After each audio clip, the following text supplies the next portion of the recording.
ശ്രീ വസന്ത് തെങ്ങുംപള്ളി, ഇപ്പോൾ CJPയുടെ സമര വിജയത്തിൽ നിന്ന് ഊർജ്ജം ഉൾക്കൊണ്ടുകൊണ്ടാണ് പ്രതിപക്ഷം പാർലമെന്റിൽ എത്തിയിരിക്കുന്നത്. അതാണ് രാഹുൽ ഗാന്ധിയുടെ പ്രസംഗത്തിലും നിഴലിച്ചത്. പക്ഷേ വസ്തുതകൾക്ക് നിരക്കാത്ത ചില കാര്യങ്ങളും പറയുകയുണ്ടായി രാഹുൽ ഗാന്ധി എന്നുള്ള ആരോപണം ഭരണപക്ഷത്തിന്റെ ഭാഗത്തു നിന്നുണ്ട്. അതിലൊന്നാണ് ഡൽഹിയിൽ വെടിവെപ്പ് നടന്നിട്ടുണ്ട്, അത് അമിത്ഷായുടെ നിർദ്ദേശപ്രകാരം എന്ന രാഹുൽ ഗാന്ധിയുടെ പ്രസ്താവന.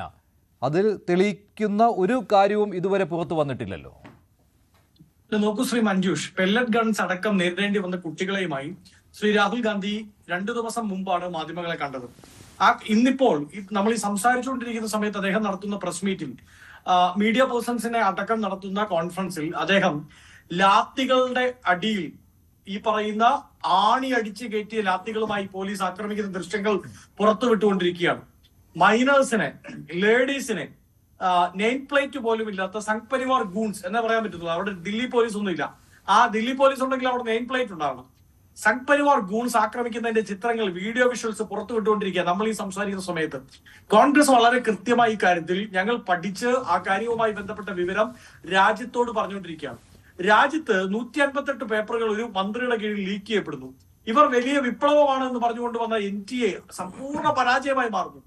അതിന്റെ പേരിൽ 28 കുട്ടികൾക്ക് നാഷണൽ ക്രൈം റെക്കോർഡ്സ് ബ്യൂറോയുടെ കണക്ക് പ്രകാരം ആത്മഹത്യ ചെയ്യേണ്ടി വരുന്നു. 96 പേരാണ് ആത്മഹത്യ ചെയ്തത് എന്ന് അന്തർദേശീയ മാധ്യമങ്ങൾ റിപ്പോർട്ട് ചെയ്യുന്നുണ്ട്. ഇനി 28 ഇരിക്കട്ടെ. ആ 28 കഴിഞ്ഞ ദിവസം രാഹുൽ ഗാന്ധി കണ്ട രാജേഷ് മാൾ എന്ന് പറയുന്ന കാർഗിൽ യുദ്ധത്തിലെ പോരാളിയായിരുന്ന ഒരു ജവാന്റെ മകൾ റിയാകുമാർ താപയുണ്ട്, ഉത്തരാഖണ്ഡുകാരി.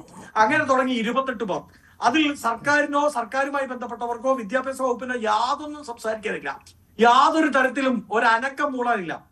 അവിടെയാണ് കോൺഗ്രസ് ഛത്ര ഗൂഞ്ച് എന്ന് പറഞ്ഞ വലിയ സമരം പ്ലാൻ ചെയ്തതുമായി മുമ്പോട്ട് പോകുന്നത്. അപ്പോൾ രാജ്യത്ത് പുതിയൊരു വിപ്ലവം സൃഷ്ടിക്കപ്പെടുന്നു. അത് പാറ്റ വിപ്ലവം എന്നൊക്കെ പറഞ്ഞ് ഇവർ ആദ്യം കളിയാക്കിയ ഡിജിറ്റൽ ലോകത്ത് മാത്രമുള്ള പാറ്റകൾ ഇന്ന് ഇവർ വിളിച്ച് അധിക്ഷേപിച്ച ഇന്ത്യയുടെ യുവത്വമാണ്. ആ യുവത്വം തെരുവിൽ ഇറങ്ങുന്നു. ആ യുവത്വം തെരുവിൽ ഇറങ്ങുമ്പോൾ ആ സമരത്തിലേക്ക് ചെല്ലാനോ അത് ഹൈജാക്ക് ചെയ്യാനോ കോൺഗ്രസ് ശ്രമിച്ചില്ല.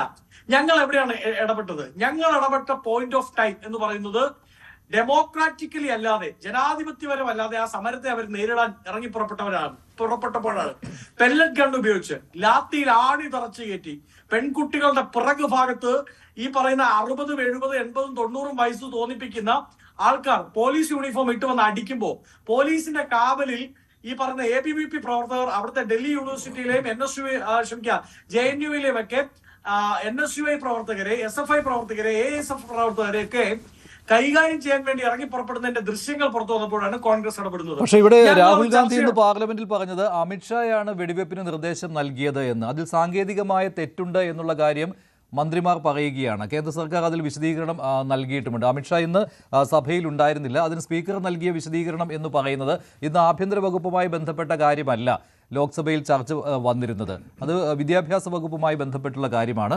പിന്നെ പാർലമെന്ററി കാര്യമന്ത്രി കിരൺ റിജിജുവും ഉണ്ട് പാർലമെന്റിൽ. അതുകൊണ്ട് അവരാണ് സംസാരിക്കേണ്ടത്, മറുപടി പറയേണ്ടത് എന്നുള്ള കാര്യമാണ്. അത് ശരിയുമാണല്ലോ സാങ്കേതികമായിട്ട്. പക്ഷേ അമിത്ഷാ എല്ലാ തവണയും വരാറുള്ളതാണ് ലോക്സഭയിൽ.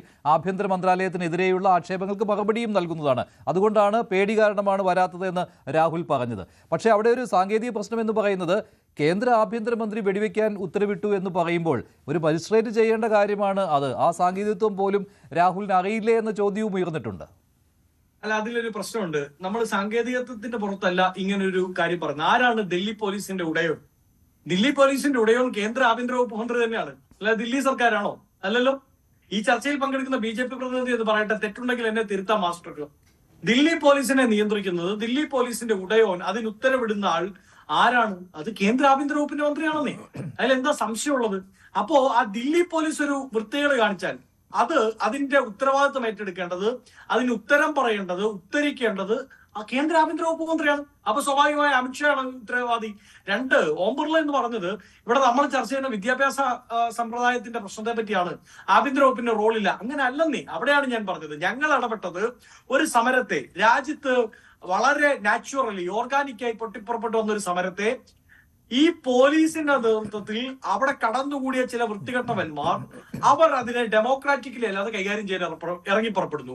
അങ്ങനെ ഇറങ്ങി പുറപ്പെടുമ്പോൾ ജനാധിപത്യ ധ്വംസനം ഉണ്ടാകുമ്പോൾ കോൺഗ്രസ് എല്ലാ കാലത്തും എന്ന പോലെ ഈ പ്രാവശ്യം ഇടപെട്ടു. അത് തന്നെയാണ് ഞങ്ങൾ പാർലമെന്റിൽ ഉന്നയിക്കാൻ ഉദ്ദേശിക്കുന്നത്. അങ്ങനെയാവുമ്പോൾ കൂടുതൽ വാർത്തകൾക്ക് News 18 Keralam YouTube channel subscribe ചെയ്യുക.